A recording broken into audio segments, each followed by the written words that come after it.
Ndagushuhuje inshuti muvandimwe wowe ukomeje gukurikirana ibiganiro bitambuka hano ku rubuga, kandi tugushimiye yuko ukomeza kubana natwe umunsi ku munsi. Muri aya masaha reka nongere nkubwire ngo kuba waremeye kuba muri groupe yitwa Ishangi Tumenye Business turagushimira. Niyo mpamvu umuntu wese urimo hano twongera kumwibutsa amakuru meza ari muri Ishangi Tumenye Business. Ishangi Tumenye Business ni groupe igamije gutuma abanyamuryango ba kampani Ishangi bagira iterambere mu bumenyi bujyanye n'ubuvuzi gakondo, iterambere mu bumenyi bujyanye na hanga umurimo. Muri iyo hanga umurimo ahangaha hazamo ibijyanye na bimwe mu bikorwa abantu bakenera gukora bari mu ngo zabo cyangwa se bakabiteguramo business irambye. Urugero, harimo gukora za juice zitandukanye, harimo gukora amasabune atandukanye, amasabune avura indwara z'uruhu, amasabune asanzwe yo kumesa, amasabune asanzwe yo gufura mu mutwe, kuvura imvuvu n'ibindi bitandukanye, amasabune asanzwe yatuma umuntu abasha gufura bisanzwe ari yakoreshwa mu buzima busanzwe, hakazamo n'amavuta avura indwara z'uruhu, amavuta asanzwe yo kwisiga mu buryo busanzwe. Ibyo byose muri business izamo. Reka nongere nkwibutse yuko ushobora no kwiga uko bakora umugina w'igihumyo, warangiza ukajya ukikorera iwawe mu rugo kandi ukabasha gutera imbere. Nongere nkwibutse yuko ushobora no kumenya uko ushobora gukora amarange atandukanye yasigwa amazu, bityo ugatura heza kandi ushoye amafaranga make cyane. Nongere nibutse rero yuko buri wese ubishatse yaba umukire kandi akabikora bitamugoye, ashoye igishoro cy'amafaranga makeya. Urugero, ushobora kugana kampani Ishangi ukigishwa uko biga ubuvuzi gakondo buvuguruye bujyanye n'igihe. Ahangaha ushobora kubimenya ukabitandukanya n'uko abantu bavuga iby'ubuvuzi gakondo. Akenshi abantu iyo bavuze ubuvuzi gakondo bumva ngo ni abatubuzi, ni abanyamyuka se bakoresha imyuka, ni abantu babeshya, ni abantu bakora ibintu batazi batize. Oya, muri kampani Ishangi si uko bimeze. Kampani Ishangi yigisha umuntu kumenya buri muti n'ikiwugize, kumenya buri muti n'icyo ubasha kuvura abantu. Icyitonderwa, umuti wose ugomba kugira impande ebyiri. Hari uruhande rwiza n'uruhande rubi. Uruhande rwiza rubonekamo umuti wabasha kuvura umuntu agakira indwara yari arwaye. Uruhande rubi habonekamo umuti wabasha gukoresha ukawukoresha nabi, bityo ahubwo indwara igahinduka ikaba nyinshi cyane, kuko warengeje urugero rwo kunywa, kuko warengeje uburyo bawukoresha ukaba wakwangiza umubiri wawe. Ni byiza rero yuko uganye kampani Ishangi tukwigisha igipimo uburyo umuntu akoresha kugira ngo yivure indwara, n'uburyo umuntu ashobora gukoresha uwo muti nabi ukamutera indi ndwara. Ni byiza rero yuko kuri buri wese wabashije kugana kampani Ishangi, ubwo ndabwira abadistributor ba kampani Ishangi yuko amarembo agifunguye. Amarembo aracyafunguye yo kwiga ibi bimera bidatakaje umwimerere wabyo. Tubyigisha ku wa kabiri, tubyigisha ku wa kane. Buri wese yemererwa kuzana ikaye n'ikaramu akiga. Ahangaha ndavuga ku banyamuryango bamaze kwinjira, babandi batanze 15,000 byo kugira ikarita y'umunyamuryango. Ya karita umuntu akoresha kugira ngo agabanyirizwe 40%, ya karita umuntu akoresha kugira ngo abashe kuvuza umuryango we, ya karita umuntu akoresha kugira ngo abashe kuvuza inshuti ze n'abavandimwe. Iyo karita kandi nongere mbibutse yuko ari ya 40% ashobora no guhinduka igihembo cyawe igihe cyose wakoresheje iyi karita neza. Reka nibutse yuko iyi karita itagirangira, ahubwo iyi karita buri gihe umuntu aba yemererwa kuyikoresha aho ari hose mu gihugu. Ni byiza rero yuko buri wese wamaze gusobanukirwa amakuru ya kampani Ishangi afite uburenganzira bwo guhita yinjira akajoininga kampani kandi akabihemberwa. Reka mbwira abantu bavuga yuko akazi kabuze, oya ntabwo ariko bimeze, ahubwo ntibishoboka ni muri umuntu wo gutsindwa, hanyuma birananiye ni igisubizo cy'abaswa. Buri wese rero yemererwa kuza akagana kampani Shangi. Ni kampani yaje ikenewe, kampani yaje ishaka gutoza abato ubuvuzi gakondo buvuguruye bujyanye n'igihe, hahandi abato bashobora kubikora kinyamwuga. Dufite mashini zabigenewe zibasha kwigishirizwaho abantu bakabasha kugira ubumenyi bwimbitse ku buryo buri wese urangije segonderi ashobora kuza tukamufasha. Umuntu urangije toronkome ashobora kuza tukamufasha. Urangije kaminuza ashobora kuza tukamufasha kwifasha, kuko birashoboka yuko ushobora kuba urangije amashuri yawe ariko ugasanga akazi nako.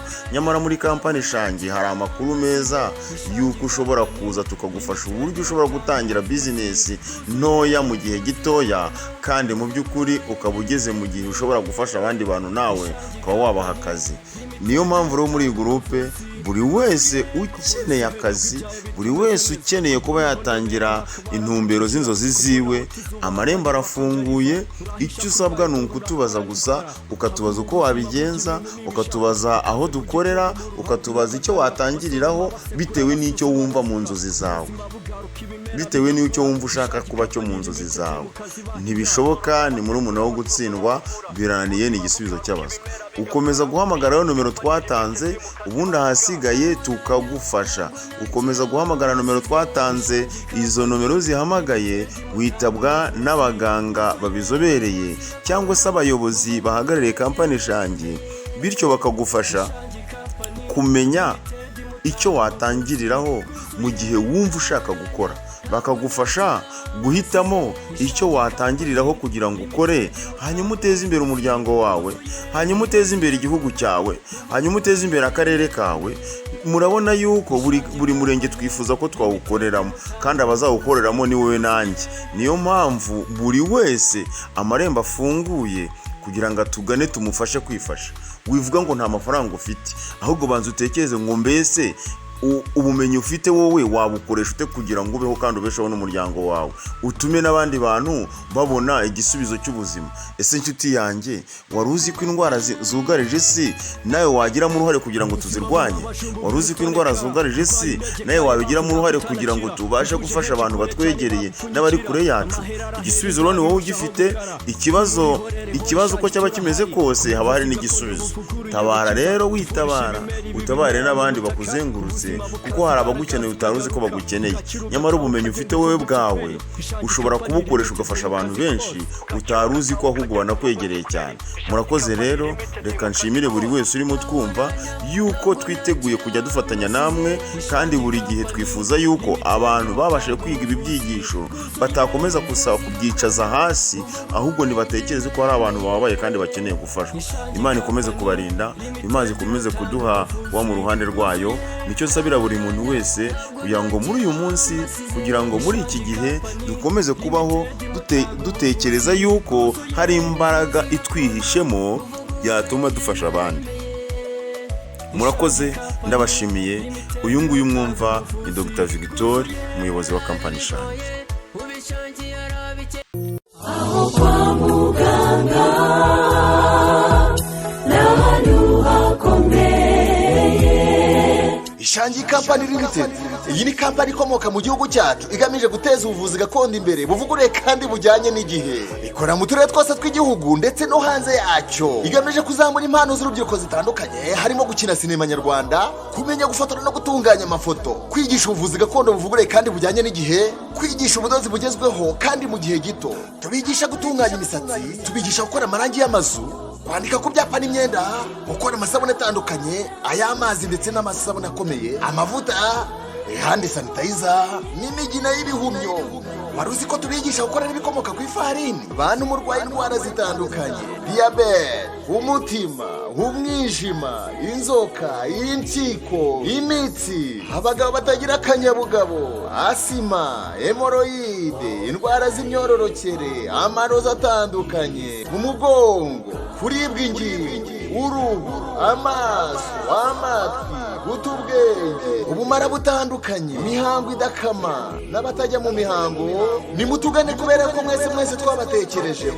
Tunasuzuma dukoresheje mashini. Hari na mashine zivana imyanda mu mubiri n'izikangura ibice by'umubiri bisinziriye. Bantu mufite indwara zananiranye ahandi mutugane kubera ko tubakoraho rika.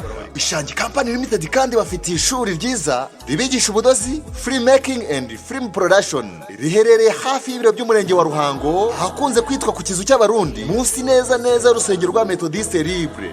Ishangi Company Limited kandi yabashyiriyeho Ishangi Radio TV aho mushobora kwamamariza ibikorwa byanyu. Banyenganda, bacuruzi, banyamahoteli, namwe mwese mwikorera utwaye mushaka kugaragaza ibikorwa byanyu. Nimutugane tubamamarize kubera ko umukobwa wabuze umuranga yaheze mwanyina.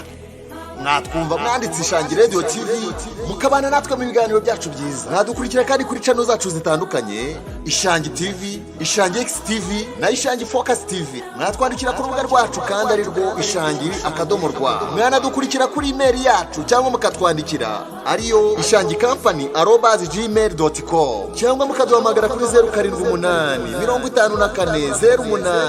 54 08 252 cyangwa se 0722 50 Menya byose byo kwa muganga. Ishangi Company Limited.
Yes,